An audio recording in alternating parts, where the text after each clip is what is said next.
Hello, my name is Allan Small. I'm a Senior Investment Advisor with Dundee Wealth. Over the next 20 minutes, I will present to you ideas that I've been using with my clients to help them get more out of their investments while maintaining their conservative portfolios. Over the last 2 years, since the Great Recession in 2008, the market has become quite volatile. With over 50% of transactions being done on the New York Stock Exchange being done by computers in nanoseconds, investors can clearly see why this volatility exists today. And I believe this volatility is here to stay. Investors clearly have become disillusioned with this volatility and have seen, in many instances, their portfolios be eroded by the volatility. In 2008, the market was very difficult, and many investors lost a lot of their money on paper. Not only did they lose it, but they also regained that same value just a year later when the markets returned back to their original levels. Today, investors would rather make a small rate of return in low-risk investments rather than put their money to work in the stock market and experience the volatility. Investors would rather own vehicles such as GICs, government and Canada savings bonds, and high-interest savings accounts rather than purchasing stock in the market. However, with that low interest rate, these vehicles are not even keeping up with the rising cost of living or inflation. Today, investors need to be making between 2 and 3% for their portfolio to keep up with all the rising costs around them.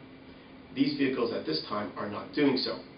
If you take our first illustration, real rate of return GIC, you will clearly see that the red line shows that GICs often, especially over the last decade, have gone below the break-even line. Therefore, these GIC rates are not making enough to keep up with the rising cost of living. GICs today run around 1.5% to 2%. And that clearly, if you factor in taxes and you subtract inflation, gives you a real rate of return, which is negative.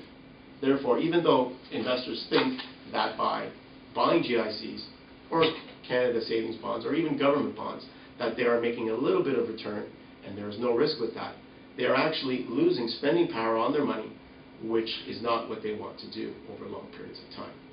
So how can investors get ahead without piling on the risk? I have 3 ideas for you today. First, corporate bonds.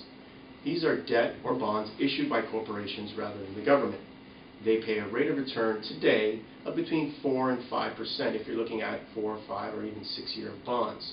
They pay semi-annual interest, so you receive a check every 6 months, and the bonds that I'm discussing today are investment grade, A-rated, so low risk. If you look at these bonds and compare them to government bonds, they pay a lot higher rate. And if you factor in inflation and taxes, they should be able to keep up with the rising costs of living. Corporate bonds, in my opinion today, are a lot better to own than government bonds from the standpoint of risk versus reward. And I'm recommending to my clients to buy corporate bonds over governments at this time. Second, preferred shares. Now, preferred shares is an investment that many investors aren't familiar with. They are very similar to bonds in that they pay a fixed rate of return. However, there are some differences. Number one, they pay a quarterly dividend versus a semi-annual interest. Dividends, as we know, are much better for taxes. Quarterly, so you will receive a dividend check every 3 months.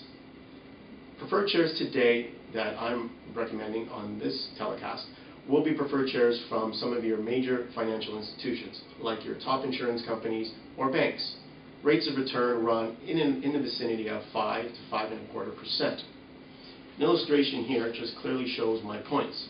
Preferred shares available as of today, 5.2% on average, tax-efficient income, low risk, quarterly dividends.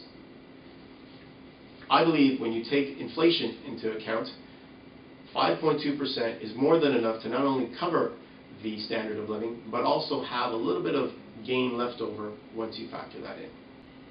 My third investment idea are dividend-paying stock. Now, I realize that stocks can be higher risk than corporate bonds or preferred shares. These types of stocks would fall in the category of medium risk, while the other 2 investment ideas are more low risk. However, I believe the added risk is well worth it when you look at the kinds of dividends that some of these stocks pay.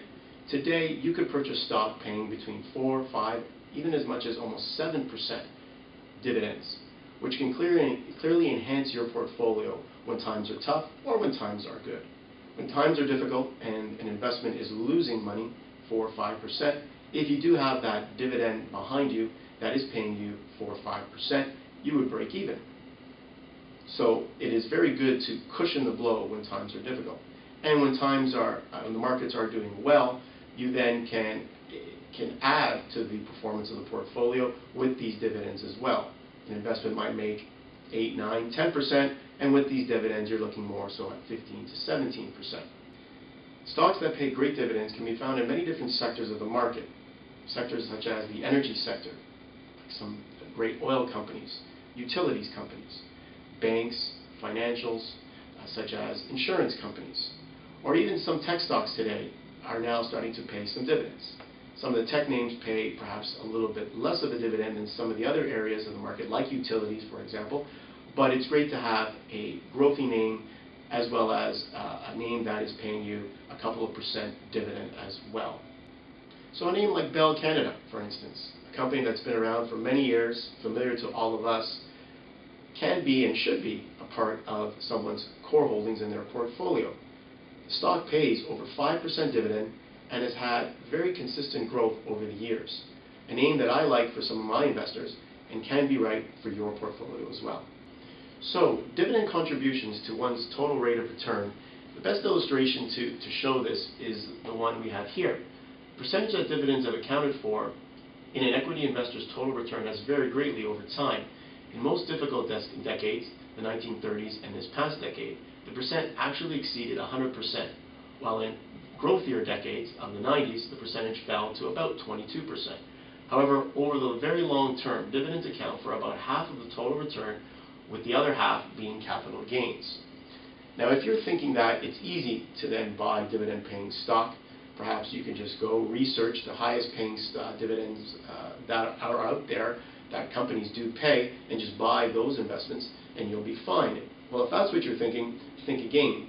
We have found very often that the highest dividend-paying stock are not the best performers. The next illustration clearly shows this as well. Chasing the highest yield, however, is not the answer. As shown below, the highest yielding stocks do not achieve maximum outperformance, but rather exhibit excess rates of return only 54% of the time. There are a higher percentage of companies in the first quintile that are forced to cut their dividend rate, which obviously hurts their performance. So what this illustration is showing us is that a lot of the dividend-paying companies that are paying the most dividends, these are the ones that tend to have their dividends cut for whatever reason. Perhaps the company's not doing as well any longer. It is the companies in the second quintile, or let's say the second grouping of companies that tend to outperform. They may not pay the highest dividend, but they tend to be able to pay that dividend over a longer period of time and gradually increase that dividend as time goes on. So in summary, for those investors that still have their money in high-interest savings accounts, government bonds, Canada savings bonds, or even GICs, I understand your fear of the markets and why your money is being positioned there. However, I've just given you 3 ideas that can enhance your portfolio's returns without increasing risk too much. 2 ideas are considered low risk, and the dividend-paying stock would be considered a conservative medium risk type of investment. Remember, you are not making any money when your money is sitting on the sidelines or in GICs or government bonds or even high-interest savings accounts. After you factor in the higher inflation, the 2 to 3% that one must factor in when looking at a real rate of return, you can clearly see that with today's interest rates, keeping money on the sidelines in these vehicles is just not making the cut. I recommend everyone take a look at these 3 investments for their portfolio. You should contact your investment advisor or give me a call or send me an email through the website www.investmentadvisorgta.com. Click on the tab Contact Me, and you can send me your email or thoughts on this telecast or how to incorporate these investments into your portfolio. I believe if an investor were to understand exactly how these investments work, they can be a part of most conservative investment portfolios during these times of low interest rate environment. I want to thank you for being on the telecast today. Good luck and happy investing.